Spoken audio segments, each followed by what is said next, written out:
This is episode 29 of the Equestrian Author Spotlight podcast. Today I'm talking with Laura Hargis. Laura has been riding horses since she was about 2 years old. As a child, she didn't play with dolls. She played with Breyer horses.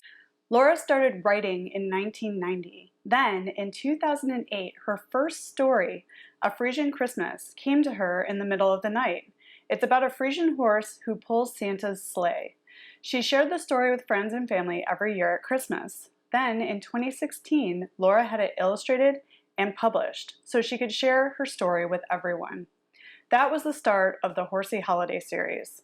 The second book, A Shetland Thanksgiving, is all about a Shetland pony who finds his forever girl on Thanksgiving. The story is actually based on a true story. The third book, A Belgian Valentine, is about a carriage horse in the big city who decides to play matchmaker for his person. Laura is currently working on more of the Horsey Holiday Series, as well as other writing projects. She is a member of Authors with Altitude, a fantastic group of writers who partner with each other to promote their books. Laura lives in Colorado with her husband, her Newfoundland Pony, Maude, and her beagle, Belle. Now, let's get into the interview. Welcome to the Equestrian Author Spotlight podcast, a podcast featuring interviews with equestrian authors who love all things horses and writing about them. In each episode, you'll hear inspirational stories from horsebook authors, including writing advice and marketing tips to help you write your very own horsebook. If you're an author, aspire to be an author, or simply love horsebooks, then you are in the right place. I'm your host, Kade, and creative writing makes my spurs jingle. Hi everyone, welcome to the Equestrian Author Spotlight show. Today I'm so excited to have fellow author Laura Hargis on the show with me today. Hi Laura. Hello, Carly. So glad to have you here. And I thought, I always think a really great way to start these interviews off and kick things off when we're talking about what we're up to in life is to ask you about your love affair with horses. Tell us how that began. Well, we like to joke in my family that my love affair with horses began the day I was born, because where I was born was in a hospital basically across the street from the Santa Anita racetrack. So the joke is the first words that I heard were, "And they're off." My father was into horses, and when I was very little, we lived in a regular subdivision, and I really wanted ponies or a pony. They asked where we would keep a pony, and I said, in the bathtub, because I obviously wasn't going to use it. What better place for a pony? We moved to property when I was 4, and I got my first pony. And it's just been a love affair ever since. Yeah, I totally agree. I think we are born innately with that love of horses. And how neat that you were born right across from the Santa Anita racetrack. I mean, yeah, that was pretty cool. It's very cool. And I love, and they're off. That must be a guiding message in your life, maybe. I think so. I love that. So currently you're a horse owner. We just had some fun email exchanges because you've been up to something really exciting and you're expecting a delivery today. So can you tell us a little bit about your furry friends and then this exciting news that's happening for you today? I am currently right now without a horse here at the property. However, being delivered tonight at 7 o'clock, I am getting my new pony. She is a very rare breed Newfoundland pony. I actually flew up to Canada, up out of Toronto 2 weeks ago now, to see her and see if we clicked. We did. And she's arriving tonight, and I'm so thrilled. Yay, that's so exciting. I'm so excited for you. And I will definitely share pictures. You have to share pictures of your new pony in the show notes. And does she have a name? What's her name? Her name is Maude. Well, that's her barn name. Her full name is Deerfield's Wakeful Dawn. Somebody decided, I remember what it was. I asked her where they got Maudie from, and she said, well, Dawn was a big-haired country singer. She didn't think that fit. Well, when she finally met the pony, she realized, oh, wait, she is big-haired, but not a country singer. So she decided Maude was better, and the trainer has been calling her Maudie. Aww. So That's exciting. And why a Newfoundland pony? That is a very unique breed. It just happened to be one that I found because I was in a car accident about 10 years ago now. I can't ride anymore. The accident left several physical issues. Mostly it destroyed my left foot and ankle. So getting up into a saddle, since you mount on the left side, is really hard for me. But because of the walk, the gait that I have now because of this bad left foot and ankle, my hips are bad. And this past year, they've gotten so bad, every time I get on a horse, my hips go out. Oh And no. I can't deal with the pain anymore. But I can't deal without a pony either, or without an equine friend, I should say. So I can drive, but I'm a timid driver. I am a brand new driver. Well, I shouldn't say brand new. I'm still a beginner driver. I've been driving for a couple of years now, off and on. And I was looking for a well-trained, calm driving pony. And I found Maudie. And it just so happens that the Newfoundlands are a very calm, very loyal, great little pony. They're hardy, sturdy ponies because that's what they were raised to be. That's what they were bred to be out in Newfoundland. They Mhm. had to be sturdy ponies to deal with everything that they dealt with in the Newfoundlands. Wow, and I'm so sorry to hear about your accident. That is very sad when you can't, get on a horse and enjoy something you love because of the pain. But I love how you've found something else to love and invite a horse into your life again, an equine friend into your life again, because there is the emotional healing that you will experience having her in your life, and then learning to drive and do that together. I think that this is going to be a really fun journey for you. So there's a bright spot, right? There's a bright spot after There what is. happened for you, and I'm so There happy. is a bright spot. And congratulations on Maudie. That is so exciting. I can't wait to see pictures of her. And then, and you also have another furry friend. Is that right? I do. I have my little Belle. Tell us She's a about beagle. Um, and yes, she rings. This is why we call her Belle. that. I was going to ask. We had also talked about when we got her that being Belle from Beauty and the Beast, that we should get a beast. So we thought about getting a big dog. Well, when I found the Newfoundland pony, my husband said, "So is now the time to get a Newfoundland dog?" So we Uh, might be getting our beast. I'm not really sure. I love that. That is so perfect. And then maybe you can have your Beauty and your Beast jump up in the cart with you and go around the arena. I would love to get Belle to get up in the cart with me, but she won't. I don't know what it is. I can't get her to stay in a wheelbarrow if I'm pushing it around, or when I had a cart previously in a driving horse, I couldn't get her to get up into it. So There's a project, I guess. there is a project, yes. So this is such a special way to start off the interview. I love hearing that you're bringing a new horse into your life, and that you have your furry friends, and you might be having a beast to go along with Belle. That's, our furry companions are so important to us, and I Yes, think they are. they spur on our mental health, but also they're really inspiring for our writing, right? Which we're going to get into, because we're going to start talking about your books here in a few minutes. But I wanted to ask one more question on the top. Well, actually, this kind of parallels both. Do you have any stories that people might find interesting about your writing life or your horse background, that you would like to share? Well, in my books, the Horsey Holidays, the second book in the series is A Shetland Thanksgiving. And there is actually a little bit of true story in that book. And it happened a long, long time ago. It was relayed to me by a friend of mine who was actually at auction looking for horses. And there were a whole lot of, unfortunately, kill buyers there that day. And I always get teary at this part because even when I read the book to kids, I get teary over it. Um, Lots and lots of kill buyers. And a pony came through.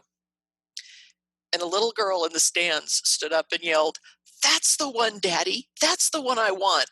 Oh, And there was dead silence. Nobody bid against her. All the kill buyers were silent, so she got her pony.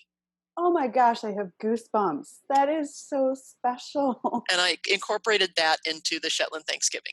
Oh, thank you for sharing that story. I literally have goosebumps. And like, you know, the bad men actually had a moment of kindness, right? And I think Yeah, it's special. Oh my gosh. So, I think that's like the perfect lead in. And I think it's a very interesting point too. Like, as fiction authors, we take little pieces of life or stories we hear, and we can incorporate them into our books, because otherwise, where do we write from, right? Every little piece of what shows up in our books, even though a lot of it's made up, it has like a moment or a thread where something similar might have run through our lives. Would you agree with that? absolutely.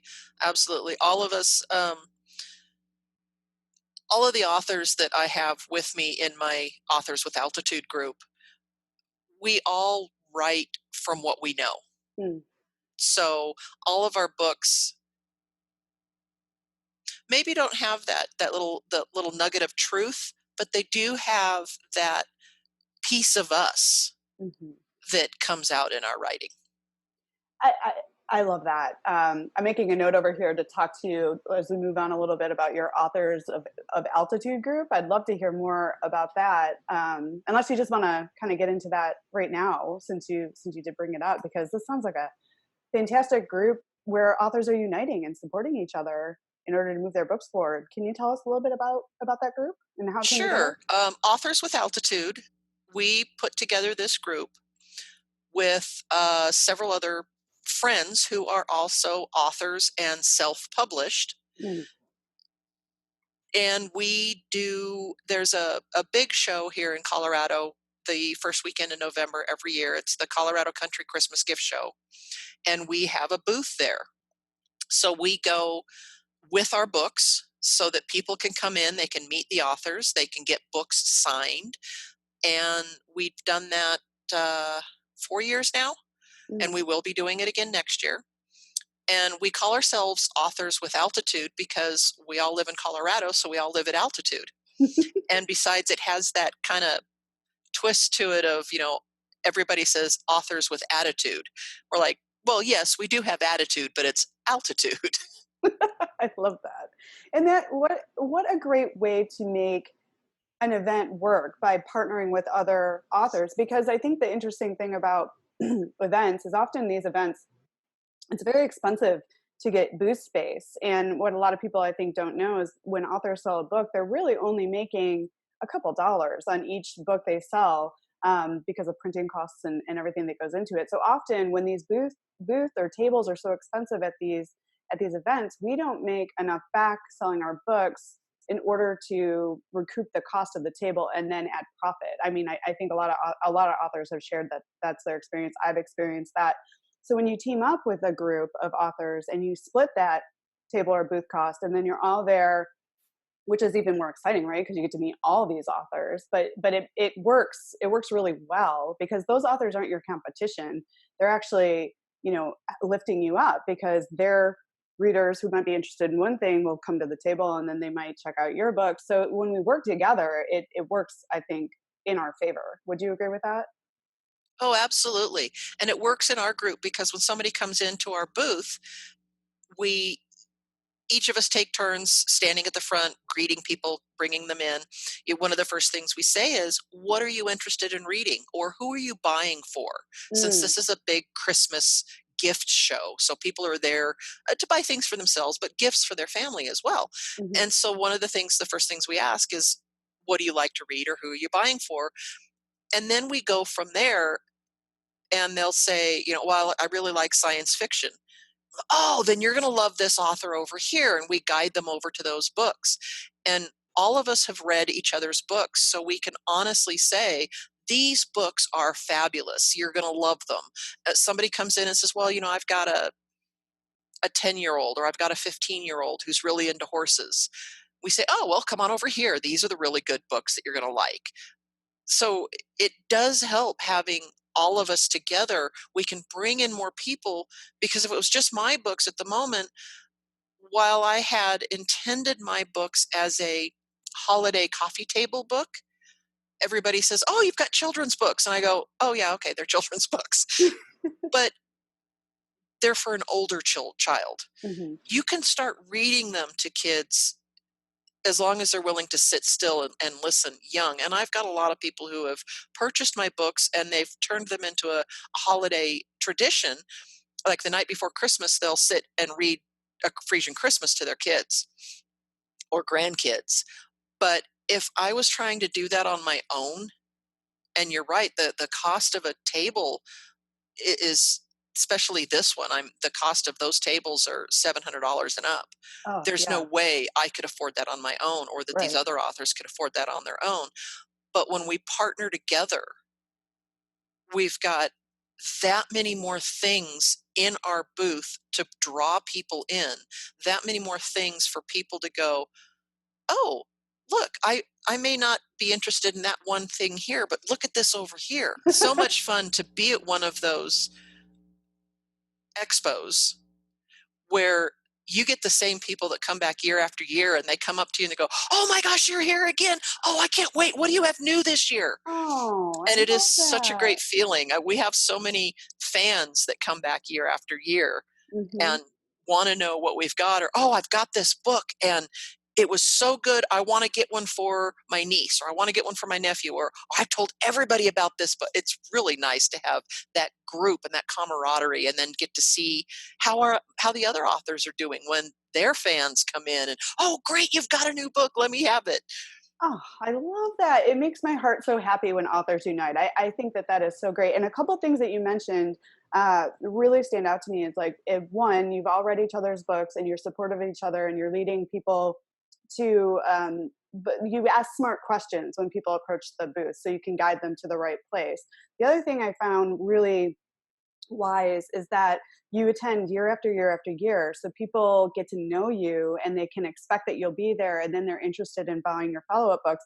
But the third thing that I really noticed that is really important is that you are attending an event where you know people are interested in coming to purchase, like purchase gifts, Yes. buy things. They are ready to buy because it's the holiday season and they're there looking for gifts. So you identified an event that is primed to be successful for you because people are in the mood to shop. And I think that that's a really important thing for authors to know when they're looking at events.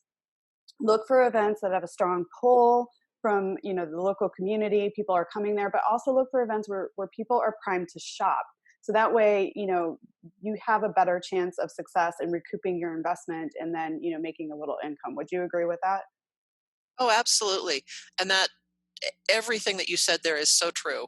Mm, We're back year after year, so the people know that we're there and they come looking for us. We're at a place where, yes, people are expecting to spend money. mhm, That's why they come. mhm. So it's just a matter of grabbing their attention before they've spent all their money at one of the other booths.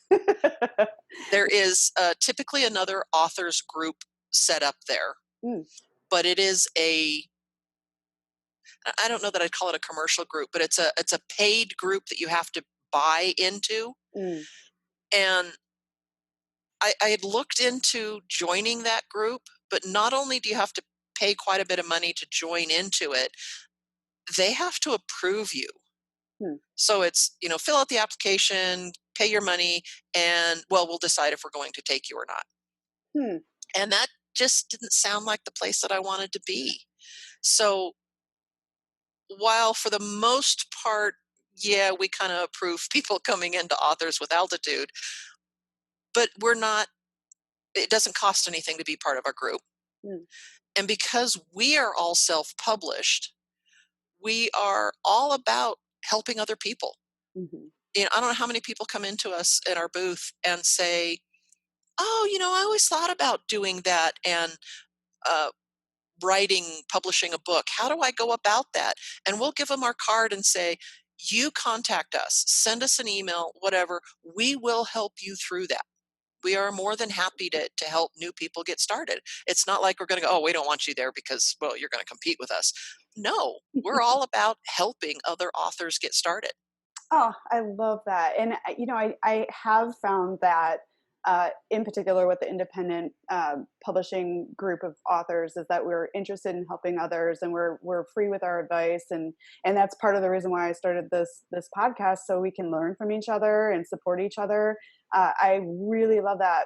And it's a cool community, but, and even particularly if you get a little bit further down in, is like the horse people. The horse people Yes. who are independently published really come together to support each other, and I love that, because equestrians, just, we have this bond that is just automatically kind of there because we're horse owners. Do you agree with that? Oh, absolutely. The horses bring people together more than any other critter. Mm-hmm. I showed dogs for a short while, and boy, the showing circuit for dogs is so cutthroat, Mm. and there's nobody willing to help you out, and everybody's just like, no, no, my dog's the best. But you get into a horse show situation, and everybody's like, oh my gosh, do you need help with that? Can I help you? I mean, yes, there are still those people who are like, no, this is but you find less of those in the horse people because they realize what it takes to own a horse and deal with it, not just the time, but the money and the commitment.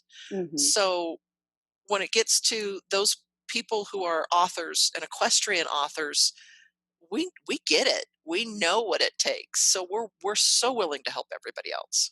Yes, yes. I so love that. So I'm excited. We just like primed the pump for you to talk about your fabulous books. I am so excited to talk about your books. So let's start with you telling us about your Horsey Holiday Series, which I think is just so perfect. And I love how you already mentioned that people make it a tradition and bring these books out and read them to their children on Christmas. And you already told us a story about the really moving story that's inside the Thanksgiving book. So tell us about the Horsey Holiday Series. Well, the Horsey Holiday Series started, gosh, 5 years ago now. And actually, it started a long time before that, because it was probably about 10 years ago that the first story, A Frisian Christmas, literally came to me in the middle of the night. I woke up in the morning and I went, oh my gosh, I've got to write that down. And I wrote it down, and I had this story for quite a while. I was on an email group back before Facebook and everything, and it was a Frisian group. Every Christmas I would repost that story, and I'd say, all right, everybody, here's my Christmas gift to you. And I'd repost that story, and everybody loved that story. Mm-hmm. But at the time, first of all, I didn't know really anything about getting an illustrator for it. And at the time, 10 or so years ago, self-publishing wasn't as easy to deal with as it is now. Mm-hmm. So I didn't do it. Then it was about 5 years ago, another friend of mine who's part of the Authors with Altitude, um, who, by the way, you're going to be interviewing in a couple of days. I am. um, she had self-published her first book, and I realized, because I hadn't really looked into it since that first time, that wow, this is really a lot easier and safer knowing that you're actually the publisher and all they're doing is printing and putting it out there. It's not those fly by night, send us a bunch of money and we'll publish your book, and Mm-hmm. that you really worried whether or not you were being taken. Mm-hmm. So at that point, I started looking into it again and realized I can make this a reality. Mm-hmm. And I started looking at some of the children's books illustrator sites and looking for illustrators.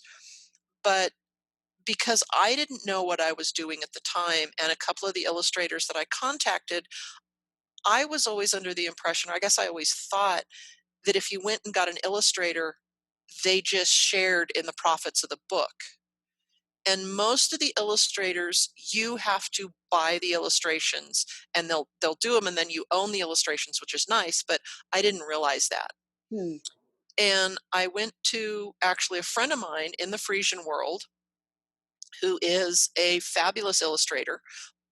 Well, she's a fabulous artist. She's not really an illustrator. She does logos and barn names and logos and things like that, but she's really, really good. Mm-hmm. I went to her and talked about it and decided that even if I'm paying her logo fees, it was worth it because A, she was really, really good, and B, she's a very well-known name in the Frisian world, Mm-hmm. and I wanted that for this first book.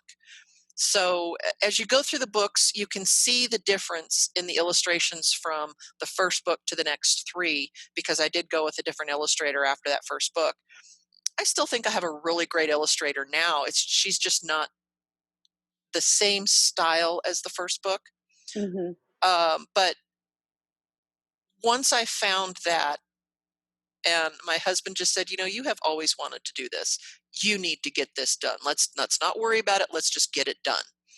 So I did. And that first year when A Frisian Christmas came out, of course, the Frisian people went nuts and they all wanted a copy. And it just was great to go, this is my book. Yeah.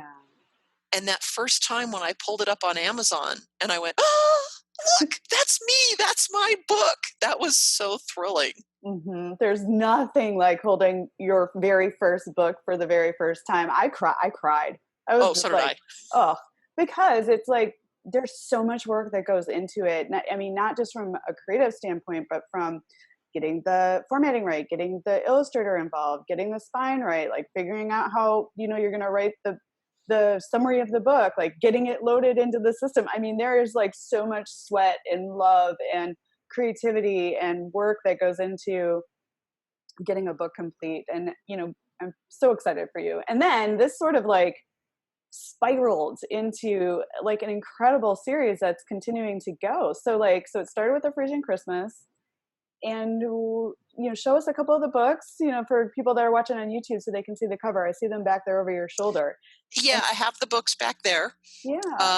Unfortunately, I don't have a copy of A Shetland Thanksgiving back there, Mm. which Shetland Thanksgiving was my second book. Mm-hmm. After I got that first book published, or printed, I should say, and out there, I thought, this is kind of cool. I could keep doing this with other breeds. And I said, I will eventually have a holiday for every horse, or a horse for every holiday. I'm not sure which way it's going to work out.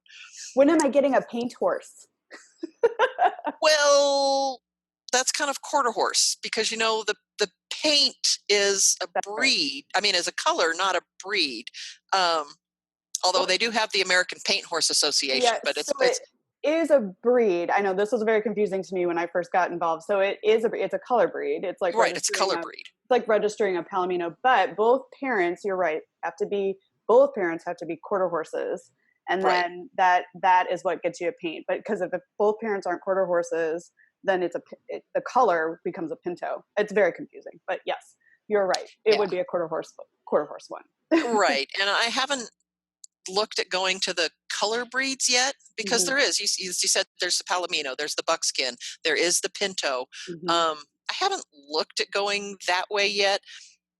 Never know. So But the you've got second the one, possibility. That's fun, right? it is a possibility. So the second book was A Shetland Thanksgiving. Mm-hmm. And then I came up with A Belgian Valentine. Mm-hmm. So the Shetland Thanksgiving is all about a Shetland pony who finds his forever girl on Thanksgiving. Mm-hmm. Basically, he is a pony ride pony in one of those pony ride things that you see at a fair or something. Yeah, going around in circles. And his person, all of the horses talk about their person. They don't have names. It's just, that's my person. His person doesn't show up one day, and somebody else comes to feed them, but doesn't brush them and doesn't take them out. And slowly, one by one, all the other ponies go away. They get sold off, but not Patches, because Patches is the smallest. He's a little Shetland. So Patches ends up going to the auction. And yes, the little girl stands up and yells, "That's the one, Daddy." Mm-hmm. But that happens to be an auction the day before Thanksgiving. And so he learns what Thanksgiving is all about and realizes that he has a lot to be thankful for. Oh, I love it. The second book is A Belgian Valentine, and it is all about a Belgian carriage horse who decides to play matchmaker for his person on Valentine's Day. Oh. And just because of the way the carriage horse industry is going right now and all of the issues that are going on, this book takes place in the big city. I don't give it a name. It's just in the big city. This big city happens to have a very big park that the carriage rides in. There's no names in it. Mhm. Uh, and then the last book that I have, or the most recent that I have come out, is an Irish draft St. Patrick's Day. And it Perfect. is all about an Irish draft police horse who has to find a missing girl during the big St. Patrick's Day parade. And he gets the help of a little leprechaun. All the books, the very beginning, I try to tell a little bit about the breed, where they started, why they were started. And then the rest of the book is pure fantasy. It's just my idea of what the horses would think out. They're all told from the horse's point of view. So, what the horses would think about their people, their job, what they're doing, sort of thing. I love that. That is so awesome. And I love that it's told from the horse's point of view. I think that that's a really neat way to tell the story. And then, so what's interesting, so it started with A Frisian Christmas, and then it just kind of went from there. And, you decided to go in the holiday vein. Was that purposeful in order to make it a series? Or how did you decide to just, I'm going to run with Horse Holiday series? Probably because of A Frisian Christmas, and deciding that, I came up with something for a holiday for a Frisian, which was Christmas, that I would just try to come up with a holiday that matched the horses, such as an Irish draft St. Patrick's Day. What Hmm. better horse for St. Patrick's Day? Hmm. I've got other horses and holidays in mind that actually have another book that's written. It's with the illustrator now, a Percheron Memorial Day. Oh, cool. And it's going to be all about a Percheron horse who ends up being one of the horses who pulls the caisson at Arlington National Cemetery. Oh, wow. So not only do I talk about the Percheron horse, what they were bred for, where they were originally bred, but I also get into a lot in this particular book about the 3rd Infantry of the Army, the full funeral procession when somebody is buried at Arlington, and they get the full procession, such as The folded flag and the shots. right, they get the full 6-horse caisson, they get the 21 gun salute, they get everything, and they have specific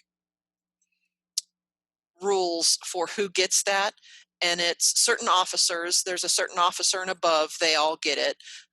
Heroes, anybody who has died in combat while overseas. Mm. There are several, so I get into a lot of that to really explain why that happens and what happens. And then at the end of that book, I've included a lot of information on the 3rd Infantry so that if anybody wants to go look up more, they can. Mm. That might be the only book that gets into that much detail on what's going around behind it, but it all depends on what else comes up. Hmm. Yeah, and you never know where the muse is going to lead you, right? But you got to follow Exactly. it because that's what's inspiring you to create, right? So, Exactly. yeah. So I've got plans for a quarter horse fourth. Of course, you got to have Ooh, a quarter horse for 4th of July. I love that. A mini Mardi Gras. Oh, cute. Somebody else came up with that idea and gave it to me, and I thought that's a fabulous idea, having a mini for the Mardi Gras. Oh, yeah. I've got a long-eared Easter planned. With a mule or a donkey? Both. Oh, cute. I couldn't decide if the Easter should be a mule or if the Easter should be a donkey, because of course donkeys in Easter, well, they fit, as it was the donkey that brought Jesus down into Jerusalem for the last Mm-hmm. time. Mm-hmm. But mules are more horse. Donkeys are equines, yes, but mules are more horse. And then I decided, you know what? This one's going to have a donkey, a mule, and a bunny. Aw, it's So it'll be perfect. all three, and it will have some information on the Christian holiday, the pagan holiday, and all of that together. But that'll be one of the ones coming up. Somebody else who you're interviewing later today, gave me the idea of an Arabian Halloween. Oh, that's perfect because their costume classes and how they love to dress up their horses. Oh, that's perfect. Yep. So there'll be an Arabian Halloween. And I'm still trying to think, about other horses and other holidays. And of course, now I have got to come up with a Newfoundland holiday. Of course. Oh, well, you know what? Just having Maudie there is going to inspire something. They do. The horses always inspire I just some have to come up stories. with the right holiday for her. And speaking of Newfoundland holidays, that's another book that will be coming up is an Icelandic Jólabókaflót, Oh boy, which that's a is, mouthful. that is the Icelandic holiday of the Yule Book Flood.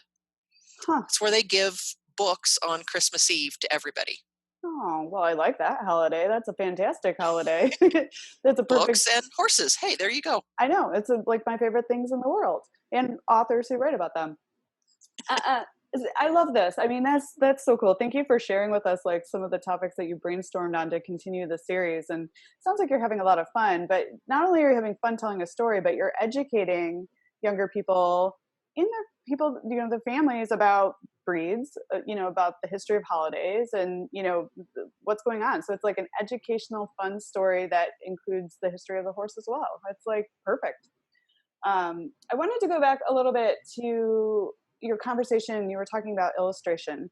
So the first question that kind of popped up for me while you were talking about that is, are you sad you didn't continue using the same illustrator throughout all the books? Or do you think that, and will you continue using the second illustrator all the way through the books for consistency? Like, what are your thoughts on that? I will probably continue using this illustrator that I have now. Mm-hmm. One, because she is really good and she captures the feel of the horse that I want. A Mm-hmm. lot of the illustrators, like I said, I had looked at the children's illustration websites and looked at those. A lot of those illustrators, and I'm sure everybody does this, I had a picture in my mind of what my illustrations needed to look like. Mm-hmm. And a lot of those children illustrators, they're either too much on the comical side or not even in the right form of what I think a horse should look like. Mm-hmm. So the one that I have now, she is absolutely fabulous. She does pet portraits as well, Mm-hmm. but she captures what I think my books need to look like. Mm-hmm. The issue I do have with her, she is not actually an illustrator. She has other jobs and other duties, and she shows her dogs. She does the frisbee competitions, Oh, neat. just really cool. So she's busy, Mm-hmm. and she does this when she can. Mm. So books are probably going to be a lot slower in coming out. I had Frisian Christmas the next year. I had a Shetland Thanksgiving. The next year was a Belgian Valentine. And then last year was an Irish Draft St. Patrick's Day. They're going to be slower now because she is working full time. She's doing other things. But after looking around more, I decided that I didn't want to change illustrators again and change the look of the books, which from the first to the second, yeah, there's a difference there and you can see it, but it's not that big a deal. Mm-hmm.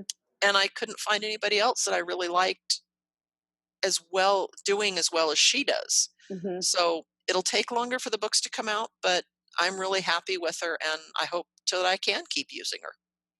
And that's a really great point. It's like when you have a story in your head and you're thinking of the illustrators, to find that perfect fit, that perfect match is not always easy. You have to do a lot of looking around to find the right person. And then when you find that right person, you have to stick with them. And even though you may have to wait, you feel like this is the right person for the job. So being an author also teaches you quite a bit of patience, right? Absolutely. So and then are there pictures throughout the entire book, or is it just cover imagery? There's No, pictures. it's full cover throughout the entire book. Okay, so full illustration throughout the whole book. Oh Uh, yeah, full illustrations throughout the entire book. I was And like, hang on just a second. oh, are you going to flip through for us? That I think I would love that. I'll grab this one because it's really good. So those of you not watching us on YouTube, Laura is holding up a Frisian Christmas and she's showing us the illustrations inside the book. The beautiful illustrations. Okay, So yeah, these are, and all the books are the same. I have full color illustrations throughout the entire book. And of course, I get to the blank page at the end. So they're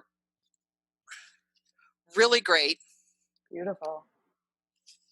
And so far, it's been pretty interesting. I always get in each of the books, there's one horse in each of the books that is kind of the salty, either it's the, the alpha mare, or it's the horse that's not treated badly. I don't have any of the, treated badly, but at least hasn't had the most love or whatever. So you get the one horse that goes, well, why would you want to do that sort of thing in all the books so far. I love that. So as an author who has written, I guess you want to call them coffee table books, but they're, they also fit kind of this children's book description in look. What piece of advice would you give to someone who is authoring a book like yours, but then has to partner with an illustrator? What piece of advice would you offer to someone who is beginning to look for an illustrator? Take art classes and learn how to do it yourself. I imagine that's probably a lot easier doing it yourself because there's so many issues or in legalities of working with an illustrator, like, having to own that intellectual property. A lot of people don't think about that, like, and how you pay for them. And, I imagine you had to have a legal contract with your illustrator in order to use this person's artwork. And then you have to credit them in the book. And, there's so many pieces to working with a secondary person on a book. So there is a lot of things to look at. The way I have it set up is I am actually purchasing all of these pictures. So all of the pictures in all of the books, I then own afterwards. I get the originals, they're mine. mm-hmm. That isn't the way it always works. Mm-hmm. Sometimes it is you're using that illustrator's copyrighted work. Sometimes it is you're buying it all. Sometimes it's sharing it with that illustrator if you can work that sort of deal. If I was a better artist, I would have tried to do this myself. I'm not that kind of artist. Mm. Find an illustrator or an artist that captures what your vision is. Don't let anybody else tell you what that vision should be. Mm. And if you're not happy with it, don't use it. Don't feel like you have to do it just because somebody came to you and said, oh no, this is what you need. Go with what your gut tells you. Go with what your heart tells you and what you want.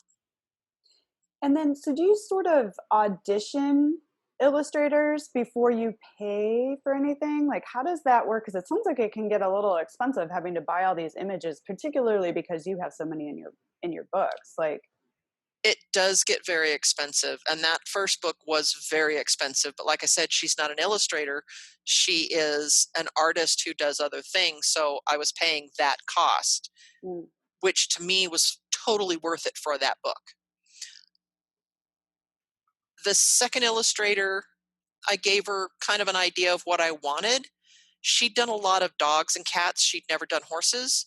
So she gave me a picture that she had done. I told her the first book that she did was A Shetland Thanksgiving. So I gave her the idea of what I wanted, and she gave me a picture, a headshot of a Shetland pony. And I went, that's perfect. That's what I want in a horse. Mm. And it's worked out great. She goes, oh, I'm not really good at people. I'm like, you know what? These books don't have a lot of people in them, so that's fine. Mm-hmm.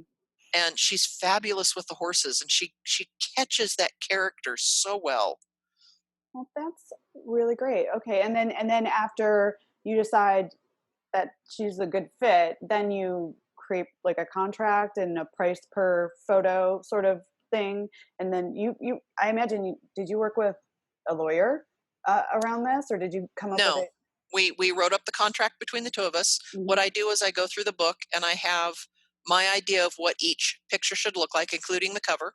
Mm-hmm. I go through and I say, this is what I want. I want it to be a 1-page size, or I want it to be a 2-page spread. and then she'll go through and give me a price on what she thinks that's going to be. Once we've agreed on a price, and that's a price per illustration. It's not for the whole book, it's per illustration. Okay. Then what we do is we have in the contract when payment will go through. So I pay her the first bunch of money when she sends me all of the pencil drawings. She'll do up, or charcoal pencil, I'm not sure what exactly she uses, but she sends me all of just the drawings. Mm-hmm. And I will approve them or say, no, I kind of want this. Once those are approved, I send her the money, and then she starts working on full color illustrations, and she sends them to me in groups. And with each group, we do like either thirds or quarters, and then I pay as that goes along. And then when she sends me the last one, I pay her not just for the illustrations, but also scanning costs and time, and then shipping costs and time if she's got to actually ship them to me, the actual illustrations. She lives fairly close, so we can meet up and I can get them from her. But if she had to ship them, that's all included in the contract and the payment schedule. Wow. And then so the formatting of the illustrations, once you have the illustrations, do you then do that and get them into the right format for putting into the book for then printing? Or does she also do that for you too? No, I actually have another person who puts all that together and uploads it to the printer for me Oh, and deals with all of that. that's smart because it sounds like it could be a little tricky. It is, and there are times that she'll have to come back once or twice and redo the upload to make sure that everything is right for what the printer needs. Hmm. And I noticed that they're hardcover because you have mentioned that you're independently published. So I'm assuming that the hardcovers are coming through Ingram Spark. Correct. Yeah. Ingram Spark was the only one that would do hardcovers at the time that I was looking, Hmm. and I haven't gone back to look to see if anybody else does hardcovers now. I could do full color through, I guess they're not Create Space anymore, but KDP. Yeah. yeah, I Drawing. could do full color through them, but it's not going to be a hardcover. And I wanted hardcover for my books. I thought Hmm. they would look better. Hmm. So, yes, it's more expensive, and the cost of the book to sell is more expensive, but I think you're getting a really good book and something that's going to last for a long time. Oh, it's absolutely beautiful. And then so through Ingram, so did you upload separately to Ingram and KDP Amazon's arm, or did you just do everything through Ingram and then Ingram sends it over to Amazon, which is Correct. a possibility? Ingram does it all, sends it out. They post everything out to Amazon and barnesandnoble.com. So I Hmm. get both of those. I don't, like, KDP goes just to Amazon since that is Amazon's company. Right. Mine are actually on Amazon and barnesandnoble.com. And it's smart to go the Ingram Spark route that way because you get the hardcover, but then also your book is available to bookstores and libraries because a lot of people don't know that a lot of bookstores and libraries aren't going to order from Amazon if your book is only available there. So Ingram is a very smart choice.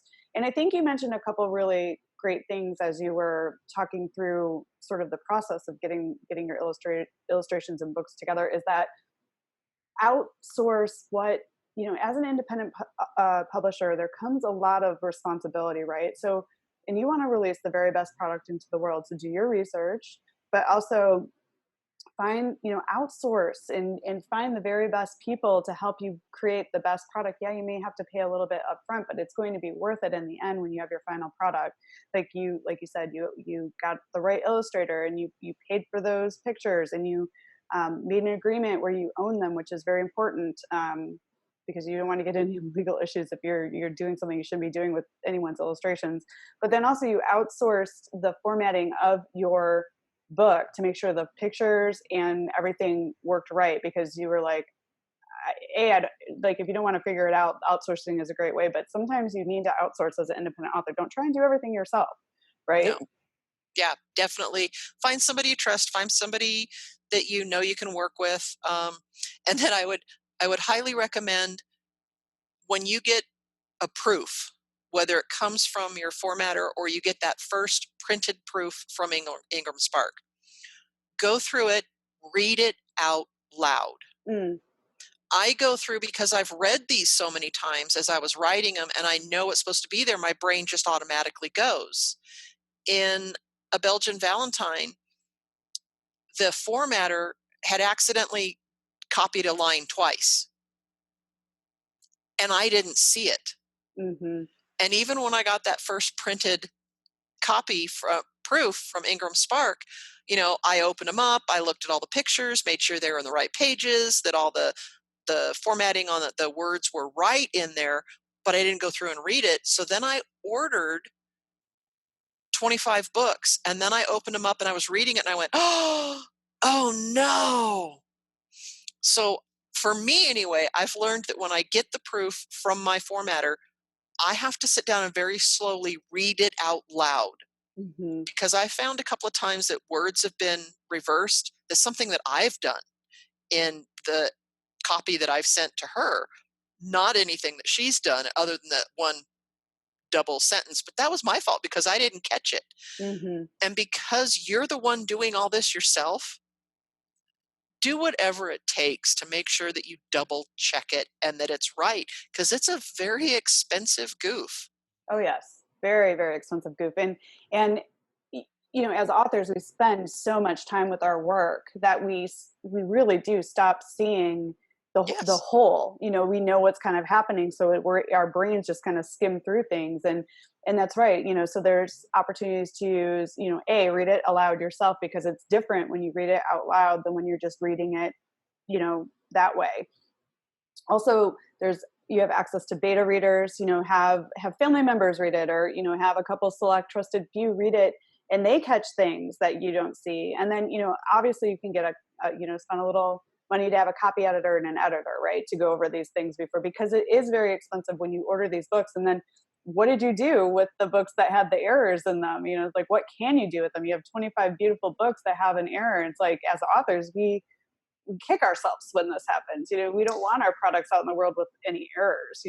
Right, but you can also use that as a marketing opportunity. Mm. I get little kids anytime I have whether it's in that booth at the country Christmas show, or I've done little things here around town or at other little places, and you see little kids come up, and their eyes get real wide, and they, because they love the horses and they love the color, and it's just, you can see them just loving the book. And mom and dad's like, yeah, I'm not going to spend that much for the book. So I'll go to the little kid and I'll say, if you can ignore this one issue, because this one's got a problem in it, I will give you this book for free. Aw, that's lovely. So I've actually given out almost all of the first 25 of the Belgian Thanksgiving now, and I have no issues handing that out. I let them know that there's an issue in it, that Mm-hmm. it's got a problem, Mm-hmm. but it's like, I hate to say this, but it's like the drug dealer. Here, the first one's free. Get him to come back and buy more. Well, that is the beauty of writing a series too, right? Or having them all on a theme, is that somebody picks up the first book and then they love it, then they want, of course, the other ones. That's like just kind of the magic of a series, or a theme series. So Correct. smart marketing, Laura. I like it. uh so I always like to ask this question, too, in the interviews, like, what for you has been the hardest thing about being an author? And then on the flip side of that, what's the best part of being an author? The best part is easy. The best part is seeing people's eyes light up, or reading the reviews on Amazon Mm-hmm. and knowing that people like the book that I put out there. Mm-hmm. The hardest part is probably just that, oh my gosh, are they going to like it? Is this okay? What are people going to think? Mm. That is, to me, that's one of the hardest parts. I would agree with that. There is a small, not small, probably a ginormous amount of anxiety that goes into releasing your book baby into the world, because for people to love, but then for all, there are people that it's not going to be for, that are not going to be great about it, and it's just really, it's like you have to get a thick skin, I think, in this business, because once it's out there, it's for others. It's no longer yours, and that can be a little challenging, particularly on the first book. It gets better as you go along, but that first book, there's always like, oh, what am I doing? Will they like? Absolutely. Yeah, for sure. You never know, and I think that is so accurate. So what, I like to ask this question too. Like, what, Laura, makes you feel like your very best self, or what inspires you? In just anything or in writing? I would say, well, it could be anything really, but maybe let's go with writing, since this is about writing and horses, right? What inspires me is stories and images that I hear and see around me. Mm, Things like the Shetland Thanksgiving being something that I worked around, that true story that I heard about from the auction. Um, Looking at the different breeds of horses and what could we do with each breed. I I literally, I'm one of those head in the clouds sort of people and live in a fantasy world most of the time. So being able to put that down on paper helps. It really helps me to focus on things and do better in everything else. I love that. And then, so when these ideas come to you, and 'cause often for me as an author, like the ideas come when I'm driving and I can't like write things down, or when I'm out with the horses, and so I always carry a journal with me to capture moments. And it happens at night, right? So I hop up in the middle of the night and I wake up my husband and I'm writing things down furiously. Like, what, when these wonderful daydreams, well, they're not daydreams, it's creativity. That's what being a creative Yeah, is like. You have ideas all the time that pop into your mind. How do you capture those moments of inspiration? that's the fun part because yeah, most of the time they come to me when I'm driving or In the out shower? doing something else. I don't expect these books to ever support me fully. So I do have another daytime job. So it's usually when I'm working or doing other things, and an idea will come to me, a story idea, and I try to repeat it in my head enough times that when I get to the point that I can pull out my phone and I use the notes in the phone Mm. to put it down, or I get onto a computer to where I can actually type down the story idea or the thoughts that I've had, that's the best I can do. And there's a lot of times that I'm sure I've gotten some pretty great little ideas that have flashed through my head that I've completely forgotten about, because by the time I get someplace that I can write it down, it's gone, or I don't even think about it again. So Yeah, that's the other interesting thing too about being a creative, is that the ideas come and you have to grab them when they're there, because they do disappear if you don't write them. I have like notes and sticky notes and pieces of paper like all over the place. Like, if you can see, like, it's like I'm always writing. The other thing too about writing it down, I find, is if you write it down, A, you capture the idea, but B, it's not up there like bugging you. So you can move on to other things. Like the moment you capture something or write it down, or even to-do lists, if you write things down, it's not rattling around in your brain. It's on paper and you can come back to it. And then it means you can focus and move on to something else. Would you agree with that? absolutely, Mhm. absolutely. And so you have told us so much awesome information in this interview. I can't tell you how much I appreciate your time. I wanted to ask you, you've kind of listed like where you're taking the holiday series and what you're doing, and you've talked about Maudie coming home, which I'm so excited for you, and I wish you tons of success with her, and getting out there and driving and doing all that fun stuff. What uh, and you're up to a lot, right? But is there anything that you're curious about exploring that's like popping into your head beyond what we've already talked about? Like, where do you see yourself going? Well, I have been working on a couple of other books. Mm, I do have a story in Ghost Hunting Critters, mm. and my story, of course, is a demon hunting donkey. That's awesome. He can freeze demons with his bray. Oh, I love it.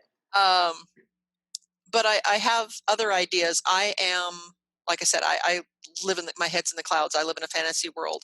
I absolutely love dragons. You can see a little one wrapped around that tray Hmm. in the background there. Hmm. So I'm working on a kind of a steampunk clockwork dragon story. He's made out of gears and metal and leather. He is alive, but he's not, I want to say real, because dragons aren't real. Well, they are in my world. Right. So there is that. Um, Working towards more of the sci-fi fantasy, having a full novel.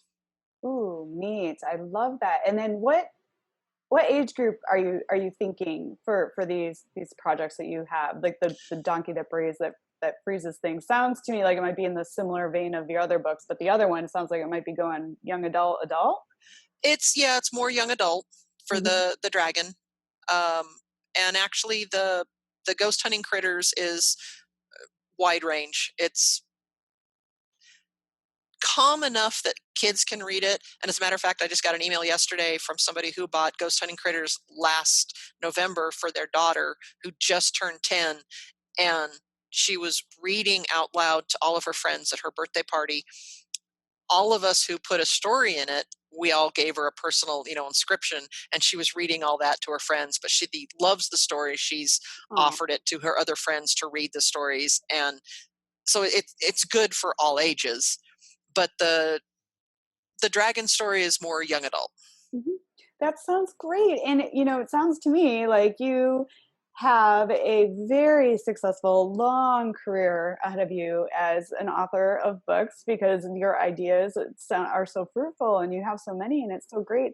And, you're bringing home a horse today, which is so exciting, or a pony today. And I'm so excited about that for you. So as we're reaching the end of the interview here, Laura, would you share with us where readers can get in touch with you and find your books? You can find my books at Amazon.com and BarnesandNoble.com. I also do have a website. It's the older website at the moment, giftedwithwords.net, but we are putting up and switching over to an all-new website. It's going to be Oh, authorswithaltitude.com. cool. So there is that.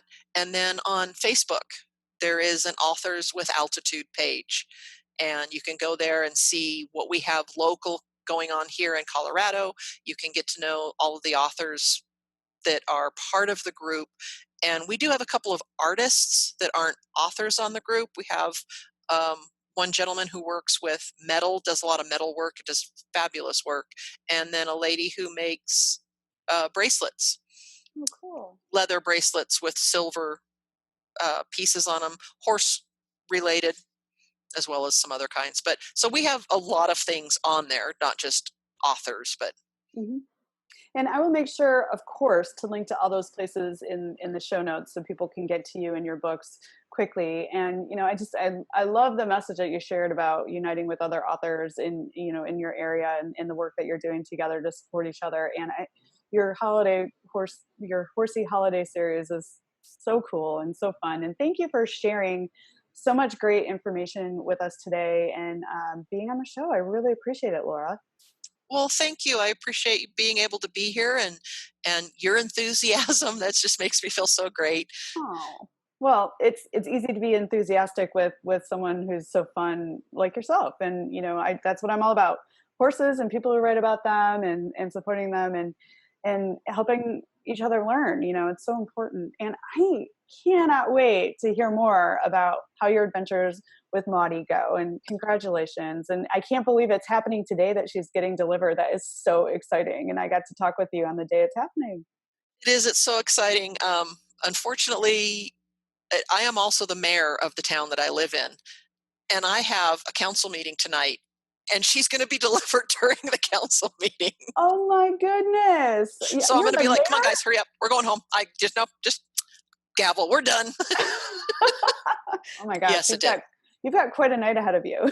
I do, Well, and I I'm wish. so looking forward to it. Oh, it's so exciting. Yeah, I can see you're going to scurry home as fast as you can after that Oh yeah, meeting. So, yeah, just keep it right on track and be very straight in your communication and get that thing over so you can get home to your new pony.